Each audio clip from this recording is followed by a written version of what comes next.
sendiri mengikuti perubahan pada remaja, kondisi manusia, kondisi kontrol guru, keyakinan kelas, motivasi, motivasi juga bahkan dunia.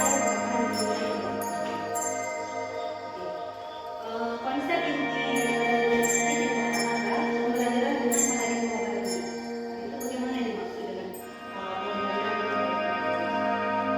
pembelajaran dengan paradigma baru ini merupakan suatu pembelajaran yang dirancang berdasarkan prinsip pembelajaran berdiferensiasi, sehingga para peserta didik belajar sesuai dengan kebutuhannya. Jadi pembelajaran berdiferensiasi ini Bapak Ibu, ini adalah pembelajaran yang memihak pada murid dan pembelajaran yang sesuai dengan kebutuhan murid. Jadi kan seperti yang kita ketahui bahwa sebenarnya murid ini dia mempunyai tiga tipe dalam proses pembelajaran. Ada murid yang hanya akan mengerti ketika kita memberikan pelajaran, mereka akan mengerti dengan yang namanya visual atau menampakkan gambar secara langsung. Kemudian ada tipe murid yang hanya akan mengerti ketika kita langsung menjelaskan sekaligus kita memberikan gambar. Kemudian ada tipe satu lagi, murid yang dengan tipe kinestetik. Mereka hanya akan mengerti akan suatu pembelajaran apabila mereka memang kita berikan langsung pada tugas. Kita misalnya dalam hal kita contohkan dalam membuat kubus. Kadang-kadang anak yang mempunyai tipe visual, mereka kita tampakkan kubus, gambar kubus, mereka sudah mengerti bahwa kubus itu terdiri dari sebuah persegi, sebuah bangun ruang yang mempunyai sisi dan juga lebar yang sama panjang. Sedangkan yang audio visual, mereka hanya akan mengerti dengan kita menjelaskan terlebih dahulu kepada mereka, kemudian kita akan menampakkan gambar. Dan satu lagi ada tipe siswa yang kinestetik, mereka memang harus kita memberikan gunting, karton, lem dan sebagainya, kita berikan mereka pekerjaan untuk membuat kubus. Mereka dengan seperti itu mereka akan mengerti bahwa kubus ini panjang dan lebarnya itu sama. Nah, untuk pembelajaran dengan paradigma baru ada yang ingin ditanyakan mungkin? Ya, pembelajaran berdiferensiasi gitu ya. Gimana? Ini. Kedua, inti daripada konsep budaya positif ada disiplin positif.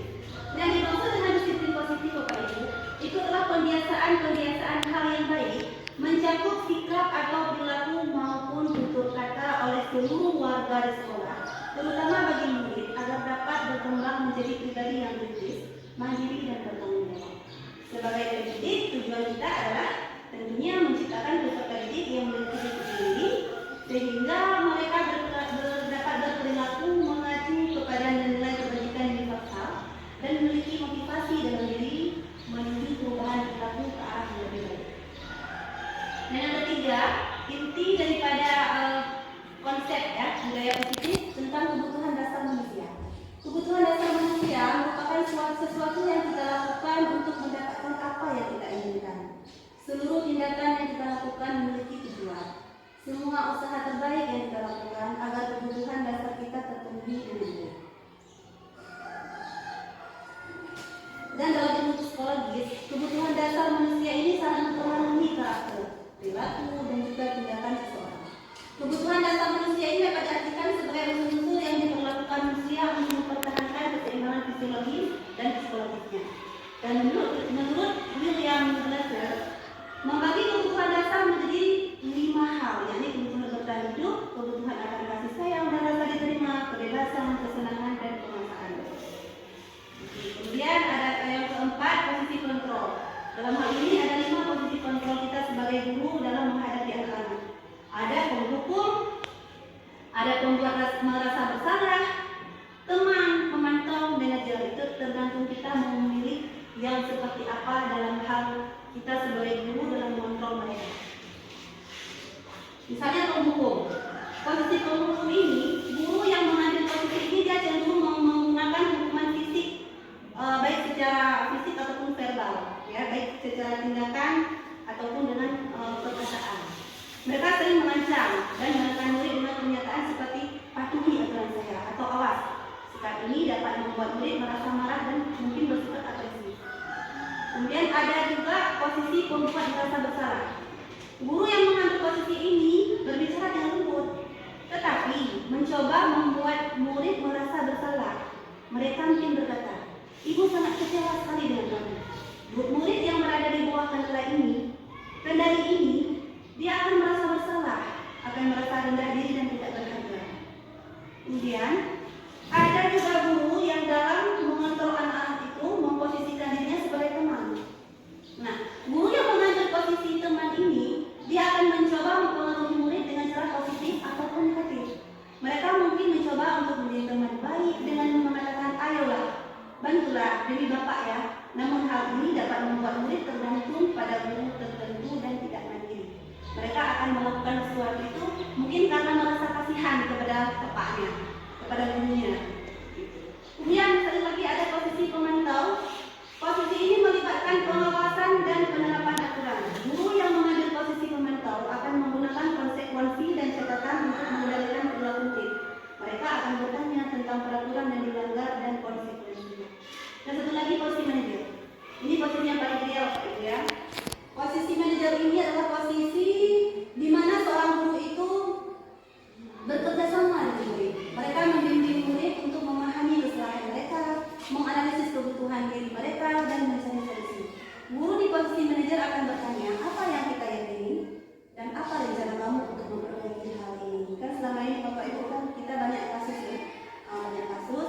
Sebenarnya dalam kasus tersebut posisi yang paling ideal untuk kita seorang guru dalam menghadapi mereka adalah posisi manajer. Kita bertanya dan bersama-sama mencari solusi dengan mereka untuk supaya murid ini mau bertanggung jawab atas kesalahannya. Keyakinan kelas merupakan kesepakatan kelas yang diyakini bersama guru dan murid dengan harapan dapat meningkatkan kedisiplinan murid. Ya, ini sebenarnya keyakinan kelas ini memang harus kita buat semua dalam kelas kita. Inilah kesepakatan kita dengan murid kita untuk kebaikan kelas kita dan kebaikan murid itu sendiri. Seperti misalnya yang sudah saya terapkan di kelas 2 Pak Ibu, saya membuat tulisan dan tulisan itu kami pilih bersama-sama dengan siswa tersebut. Misalnya datang tepat waktu, apakah mereka setuju? Datang tepat waktu, oh mereka dalam setuju. Nah, itu adalah salah satu kata yang dipilih. Kemudian saya tempel di sini. Kemudian apalagi yang menghormati teman, apakah mereka setuju? Dengan sikap saling menghormati teman, mereka setuju. Kita baca lagi. Ada beberapa keyakinan dalam kelas saya, ada 8 yang mungkin yang mereka setujui, dan hal itu mereka akan menerapkan keyakinan tersebut sehingga mungkin mereka akan merasa tidak nyaman ketika keyakinan kelas tersebut dilanggar. Itu. Jadi intinya keyakinan kelas itu harus semua ada dalam setiap kelas.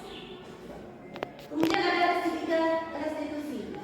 Ini adalah keinginan untuk melakukan dengan baik, dapat ditemukan dengan konsep segitiga restitusi. Dan ini adalah upaya mendisiplinkan siswa dengan meminta siswa bertanggung jawab dalam menyelesaikan masalahnya. Segitiga restitusi terdiri dari 3 tahapan, yakni melakukan validasi terkait tindakan yang salah, menanyakan keyakinan dan menstabilkan identitas. Seperti kemarin ada kasus, ada siswa yang mendorong temannya karena merasa kesal, tugasnya selalu dicontek. Nah, itu bagaimana cara kita menghadapi situasi yang seperti ini? Karena siswa kawannya yang satu sedang merasa kesakitan karena didorong oleh anak yang tidak terima bukunya dicontek. Gitu. Jadi itu bagaimana cara kita menghadapi anak tersebut. Mungkin sekian.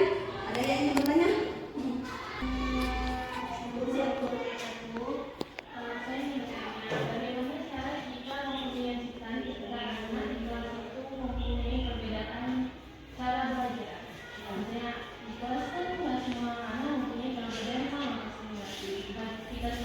Apakah tindakan yang paling cocok kita lakukan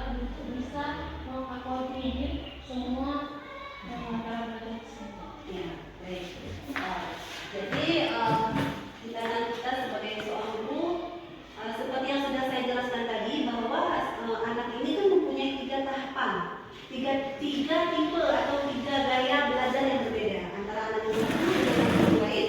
Sebenarnya mereka mempunyai tipe atau gaya belajar yang berbeda dengan yang lainnya. Jadi kan seperti dalam kasus ibu, kalau misalnya ada anak misalnya yang tidak bisa diam, ada yang lainnya serius, itu kan bagaimana cara kita menghadapi? Itu kita harus lihat karakter dia itu. Kita akan memperhatikan karakter dia. Itu sebenarnya anak ini dia masuk ke tipe yang bagaimana? Apakah dia masuk kepada anak yang tipe dengan gaya pembelajaran yang secara audiovisual, dengan visual atau kinestetik? Jadi kalau menurut saya kita lihat dulu karakter dia. Kalau memang anak ini ketika kita kasih pembelajaran secara misalnya kita jelaskan pembelajaran di depan, tapi anak ini masih ribut, masih berjalan, berarti anak itu kan tidak bisa diam. Berarti saya merasa anak ini adalah anak yang mempunyai tipe atau gaya belajar secara kinestetik. Anak yang langsung kita berikan atau kita imbaskan langsung dia kepada sebuah kegiatan. Jadi pembelajaran itu kita berikan kepada dia melalui langsung pada kegiatan. Nah, gitu. Karena anak ini hanya akan mengerti pembelajaran yang kita berikan dengan dia kita berikan dia contoh secara langsung dengan dia membuat sendiri membuat itu menjadi nyata ya dengan kita memberikan seperti menyediakan alat-alat, biarkan dia sendiri yang bekerja. Kadang-kadang ada anak yang seperti itu. Mungkin bagaimana dengan yang lainnya? Ada pertanyaan Bu? Nah, ini Bapak. Baik Bapak Ibu, mungkin hanya sekian pengibasan tentang konsep budaya positif. Jadi lebih kurang kalau ada kata-kata yang salah, saya minta maaf. Wassalamualaikum warahmatullahi wabarakatuh. Waalaikumsalam.